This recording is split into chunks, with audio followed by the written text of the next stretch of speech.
Guys, welcome back to Whiskey TV. I'm back here with my guy Chance, man. Now, we had a hell of a time at KBF, and this guy has continually showed up to teach me as much as he can about whiskey. And I tell you, I've got a lot of questions. So, simple question today for Chance is, we talked a little bit about proof and proof. Chance likes to, let's say you got the same brand, both whiskey blenderies, and let's say you get one that's 135 and then you get one that's 125. Or I say, Chance, how do you know if it's that good? And he'll be like, I'll weigh it. A 10-point proof difference is what you said? Yeah, I like to see the swing on an item that's similarly. I mean, like the blender is kind of a bad example because everything is such single barrel and different, you know. So different, man. But like Buckner's 13s are pretty reliably the same. Yeah. They just have different flavor profiles depending on proof and warehouse space. Yeah. So you know, on a Buckner thing, if I saw 5 bottles there and there was a 10-point proof difference, I may buy 2 because those could be very different. And that's the truth. So look, what we're going to do you remember Still Crushable? Oh yeah. Now this is a $1.35. Yeah, and I remember, like, damn, it don't taste like it's 135, and you hear that a lot at the blender. You go, 135? You Doesn't drink it. And mind you, Yeah. first pours of the day. So 9 out of 10 times, you wouldn't go 135 to begin. No. But at the blendery, the flavor matches the proof. And every now and then you could taste some heat, but like burning in your soul. Right. Yeah. What were some notes that you got off of Still Crushable when it started? Because this right here this is super evident. Like, this is root beer. This is ridiculous. Yeah. I seen you like, I need 2. I did get 2 of those. And I'm like, Chance, you just had it was like, dude, you had so much whiskey. When Daniel brought it down, You had so much it whiskey. took up the floor. And I was like, is this all Chance's stuff? You're like, yeah. I was like, Chance has a problem. No, I had an opportunity to buy things like I can't buy elsewhere. What a great way of saying it. Hey, what an opportunity whiskey provided for me to give $5,000 away and take all these bottles home that I cannot carry. How'd you get that shit in the house? 2, 3 trips. I kid you not, people. At the blendery, there's a seat, and I'll show. The whole corner was all Chance's stuff. I was like, dude, that's ridiculous. I'm just thankful for Daniel for toting all that. You had to have taken a third of his truck. Well, if he wouldn't have offered, there's no way I would have got that on a plane. You know what I'm saying? Oh, it's not even possible. Yeah. I took 4 bottles back, and that 5, and that was enough. The bottles you had, you'd have to go to UPS and ship. Yeah. Once Daniel said, "Hey, I'm coming down the next week," I'm like, "Good. I'm gonna give you all my bottles." All of them, man. All my man. So what are you getting off of this, man? Do you remember this? Because if not, guys, when Richard comes, I already told him. This is one I'll have him break down because it was one of those ones where I said, Tim, I need some whiskey for some more videos. I'm trying to remember it. I want to say this is a finished product, right? It's a blend. Okay. So it's a blend, but it's a sister barrel blend or a blend that was very similar. So it was like, oh, this is Still Crushable. I get citrus on the nose, lots of vanillas, caramels. And once again, this is oftentimes the best pour of the bottle. And do you taste that, dude? Oh yeah. That does not drink like 135. Not at all. Not at all. This is like, you could get away with 109, 115 if you like blendery. If you understand the blending, like, okay, 115, that's about a good medium for them, super good flavor. But you could drop this down to a good 110 and be like, oh, this drinks like it's 110. Oh yeah. Yeah. We call it, our whiskey snobs, we call it warm up whiskey, right? Yeah. Like we'll do a 90 or an 80 proofer to kind of acclimate our palate and then move up. You don't have to do that with a blender. I mean, you're not getting the ethanol hit on the nose, you're not getting the burn, you're just experiencing flavor, and then you can move to the next thing.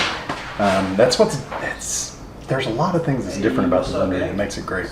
And that's, so the question is proof. How important is proof? And what's the proof? So here's the experiment we do in the blendery sometimes. We will take a whiskey and keep adding water until we call what's called breaking it. Yeah. Okay. So once you get to a certain proof point with every barrel, it does become broken. It becomes less flavorful, more muted, not as quite an experience as normal. So you can break a whiskey. We've done it before.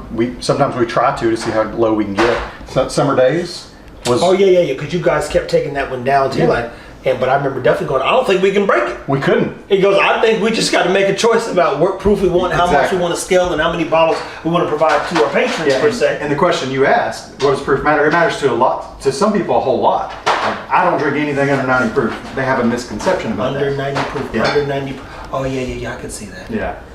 And even you, like when we were, Oh, yeah, we were, don't disrespect me with that. we were doing some shelfers up in Kentucky. You were like, "What's that 80 proof thing?" Oh, this is water? This is fucking, this is what, well, because now I'm gotten hip to the color. When you get down to that dilution, put it like this, if they're not double barreling or something at an 80, 90 proof, then it doesn't have that, what you guys say, complexity to it. And I want to, now that I know I'm not just drinking Coca-Cola in every bottle, It becomes single note. yeah, because now I'm like this is water. You could tell when it's been diluted. So you tell me 80 proof, boy, I don't want no water in my whiskey. I want some water, I put a cube on it.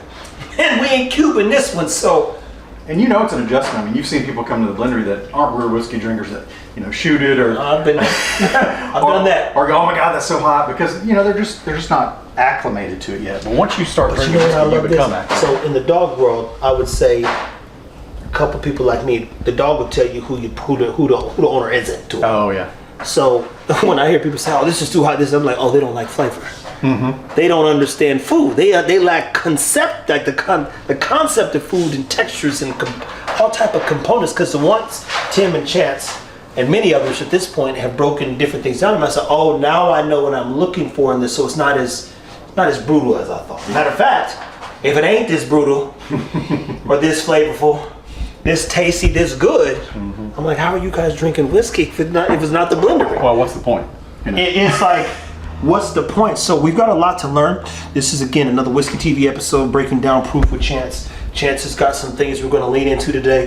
You're going to see a lot of stuff go up, but this is proof versus proof. 127, Yep. Don't drink it. 135. And neither one of them drink like their proof, so I'll always go back to, well, what is it? Hence, here comes the notes. So the single barrel, you know what's funny, because I'd say a year ago, Richard was in here. I said, Richard, why do single barrels matter? He said, because they have their own story. Yeah. Yeah. And then I come back from the blendery or from KBF, and I'm like, you know, you think you're whiskeyed out. You're like, dude, you guys should have been whiskeyed out, but you fucking just warming up. And I come back and, you know, I don't want to say you lose your excitement, but you go, what else can we do? Yeah. We just went to 5 different places, dug in 75 barrels, spent 2 days at a fest. Felt the same. Walked in the blendery, got a pour 7th inning stretch. I'm like, what the hell is that? Orange creamsicle, root beer, 7th inning, Raspberry River. Just crazy. You go, and here I was thinking it was over. Yeah. And he was just warming up. Guys, keep it whiskey. Stay tuned. Does proof matter? I guess it depends on what you're drinking. We're going to come up with more episodes outlining and articulating what proof means to you, what it means to your girl, and how to hide the proof. Because sometimes you There you can't go. prove that it's, There you go. you can't prove that it's trash Yep. or that it's good. True that. Cheers, guys.